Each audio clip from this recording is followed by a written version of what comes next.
आज है सारा लोग माटिए के बाद मगर अपने आप के बड़ा ज्यादा घमंड करता।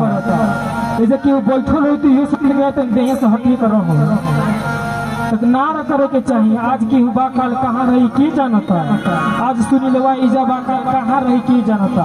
मगर जितना देर भी इंसान भगवान हमने की बना के भेजले बने कि 80 साल अपने कहाँ क्यों जियो तो 60 साल में सारा कर्म पूरा हो जाता। तो उतने साल सबके बना के रखे के चाहिए। आई माई के दरबार में एगो भक्त आई हुआ माई से कहता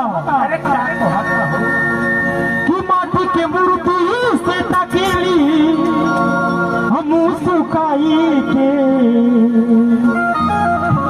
1 2 3 4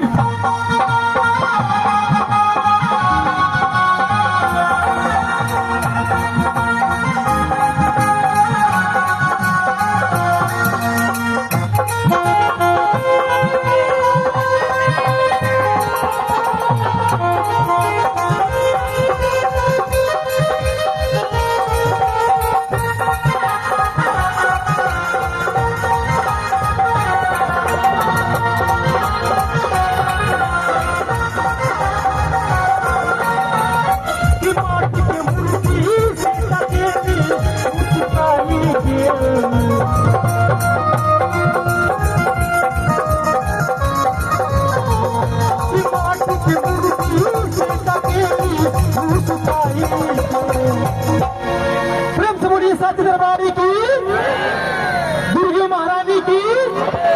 बोलते नहीं खेलो बोलते थी तो हम तेज बोलती। आज 12वां दिन हो गई जगल में रात गोली हो गई क्रीम के दवाई के सुनील के ओंघिए न लगे तो हम इतना तेज बोलते रहो तो दिन में सुतना तो बोली लोग हमको अच्छा लगे गजब